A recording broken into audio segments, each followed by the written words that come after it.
Tertinggimu 1 jam banget. bisa berapa per jamnya? Kemarin itu seingat saya waktu payday 2 jam dapat 100 juta. Untuk live-nya itu rame, host gak perlu bagus-bagus dong. Yang penting barang. Ya enggak lah. Misalkan dia 30 menit ternyata nggak jalan, kamu gimana? Sebenarnya kita kan di kamera nggak boleh kelihatan Panik ya. panik. Bentar ya bun, kita.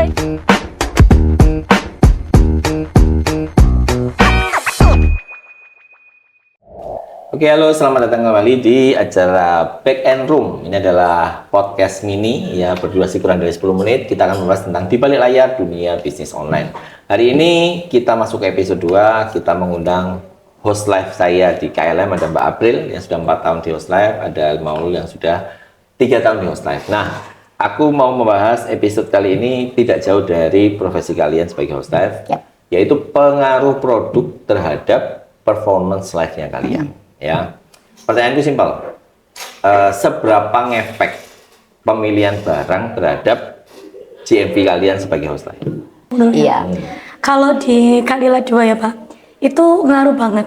Apalagi kalau misalnya produknya itu harganya lagi turun banget. Jadi kalau misalnya produknya harganya turun, terus performa host live-nya juga bagus, akhirnya kayak GMV itu semakin kayak jalan terus gitu Pak, gak ada hentinya sama sekali. Tapi kalau misalnya kita salah produk, itu kayak bener-bener 5 menit kadang iya bener-bener cuma 100.000, kadang cuma 200 gitu. Jadi kayak menurut saya pemilihan produk itu sangat-sangat. Tertinggimu 1 jam banget. bisa berapa per jamnya? GMV pas lagi produknya bagus. Kalau lagi bagus ya Pak. Seingatmu? Kemarin itu seingat saya waktu payday 2 jam dapat 100 juta. Wis. Tapi memang dia produknya Mantap. komoditi. Iya, komoditi. benar, komoditi. Komisinya juga nggak terlalu gede-gede banget. Jadi tapi orang-orang untuk angka itu ya gede sih. Iya, benar. Oke, nah kalau kamu pengaruh produk menurut Iya, sangat berpengaruh banget terhadap mungkin traffic dan juga angka checkoutnya, gitu kan. Kalau misalnya lagi nemu produk bagus nih, dari pagi misalnya itu ya jalan seret, itu enak banget Pak jalannya, kayak per 5 menit itu jalan tuh seneng gitu ya, 5 menit kita dapat 5 juta atau 2 juta dan sebagainya. Jadi selisihnya antara kalau pas dapat produk oke sama nggak oke itu berarti sangat jauh. Sangat terpaut jauh kayak Oke. gitu. Nah, yang disebut produk bagus itu apakah melulu harga? Kalau tadi kan kamu Iya. langsung harga. Harga, iya. Kalau menurutmu apa faktor lain yang dibilang produk bagus itu apa? Ya ada harganya lebih murah daripada offline tapi nggak terlalu terpaut tinggi. Contoh misalkan Lock and Lock. Iya. Lock and Lock kan nggak murah. Nggak murah. Murah. Tapi jalan nggak di depan? Jalan, kualitas sih Pak. Nah, berarti kan nggak cuma harga. Kualitas. Kan contoh nih tumbler. Ya tumbler itu ada beberapa brand yang kita jual. Iya. Harganya yang di bawah Lock and Lock kan banyak. Banyak. Tapi yang jalan kan Lock and Lock. Karena Nah, kualitasnya berarti kan ada branding. branding. Dari si Produknya. produk tadi itu pengaruh. pengaruh banget. Oke, karena kalau tanpa dibantu brand dari si produk tadi, kita kesulitan untuk jualin. Betul. Ya, oke. Meskipun Skechers juga kayak gitu ya Pak. Maksudnya Ya, Skechers kan well known produk juga. Iya, banyak produk yang dibawa itu bahkan ratusan yang biasanya orang kalau Kak aku biasanya beli 100-an sekarang gara-gara Kak Lila Live jadi beli kayak gitu. Oke, sekarang tak balikin ke kalian pertanyaannya. Berarti untuk live-nya itu rame, host gak perlu bagus-bagus dong. Yang penting barang. Nah, kalau kamu di skak gitu gimana kamu? Ya enggak lah, nggak bisa. Kalau barangnya bagus tapi hostnya nggak bagus, mereka juga nggak akan check out juga karena kita nggak tahu kualitas menjelaskannya itu Pak.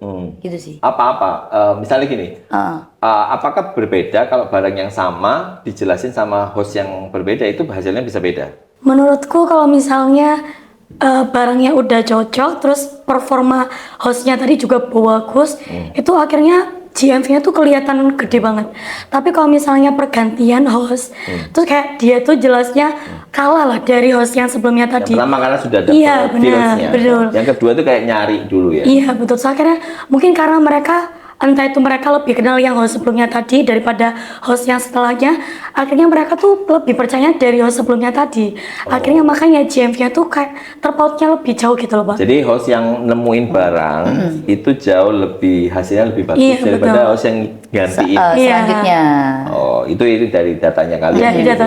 Iya sih Pak, karena saya juga membaca dari tim Kak Lila ya, Kak Lila 1. Mereka tuh harus itu punya karakter sendiri-sendiri kan. Ini bisa bawain barang yang memang mahal kayak gitu. Oh, ini jalannya di barang yang bisa low budget atau murah kayak gitu tuh juga bisa Pengaruh. pengaruh. Ya. Aku di Kalila juga ngeliat lah ada beberapa host yang Jadi selalu kalau nge-live cari barang yang harganya di atas 150, 200, bahkan sampai 300, 400 itu pede. Begitu low dia nggak pede. Nggak pede. Kak Lila 2 selalu yang cari sabun-sabun. Di luar sabun. Selalu yang low. Iya. Di luar sabun dan masih Susah. pede. Oke. Jadi produk penting. Oh ya. Kan barang yang kamu jual ada 100 etalase bahkan 200 etalase. Ya sekarang. Cara milihmu satu itu gimana? Yang kamu push? Kita sebelum live kan harus cari-cari produk kan, istilahnya. Dan juga lihat live dari yang pagi kan. Oh ini bawain ini. Nanti kayaknya siang udah nggak ini, aku share lagi ya, kayak gitu sih. Lebih ke sebelum live kita harus nyiapin, kan ini juga belajar dari Pak Antri juga ya. Istilahnya 5 produk dulu lah, istilahnya minimal 5 produk sebelum kamu live itu. Yang misalnya nggak jalan ini ya ke produk ini, nggak jalan ini produk ini, kayak gitu. Kalau kamu kan hampir sama barangmu. Sabun A, sabun B, beda merek kok gitu ya. Ya apa kamu misalnya? Dan berapa lama kamu fokus ke brand A, terus kamu pindah ke brand B? Kalau dari saya sebelum awal mulai live ya Pak ya, saya cari 5 produk, terus saya lihat pesaing kita, mereka lagi jepil apa, gitu, kencengnya di mana. Kalau misalnya mereka tuh 10 menit atau 30 menit nyepil itu terus, berarti yang lagi jalan emang itu. Padahal Akhirnya, belum. iya, saya kira coba saya Pokoknya 30 push. menit. Misalkan dia 30 menit ternyata nggak jalan, kamu gimana? Berapa lama kamu nge-push satu barang sampai kamu anggap ini nggak jalan? Kalau saya 10 menit itu udah lebih dari 10 cukup. menit? Iya. Jadi 10 menit ganti? Kalau misalnya saya ngerasa kok nggak jalan 5 menit ya, berarti kayaknya barang ini kurang oke. Saya ganti ke pilihan saya kedua. Terus saya jalan lagi 10 menit, kok produknya jalan. Akhirnya saya bawain terus Pak gitu. Kalau misalnya sampai ganti barang 5 kali, ya bisa kan? Ya bisa. Nggak bisa. langsung jalan. Nah, apa yang kamu lakukan? Panik nggak? Iya, panik, Panik tapi tetap harus cari produk terus. Jadi kita kan di kamera nggak boleh kelihatan Panik ya. panik, bingung dan sebagainya ya. Kita sambil guyon saja juga sama bunda-bunda untuk menetralkan diri itu sih Pak. Guyon tapi aslinya Jadi kayak bentar ya Bun, kita ini dulu kayak gitu. Jadi lebih banyak interaksi ya, kalau Interaksi misalnya lagi dulu. sepi gitu, Pak. Terus kita polling dan sebagainya. Akhirnya kita nemu jawaban juga dari pollingnya itu. Kita juga bisa ngangkat dari yang dibutuhkan orang-orang itu yang ini loh gitu. Oke guys, itu tadi adalah diskusi kita hari ini tentang pengaruh produk dalam sebuah host live streaming. Sampai ketemu di sesi berikutnya.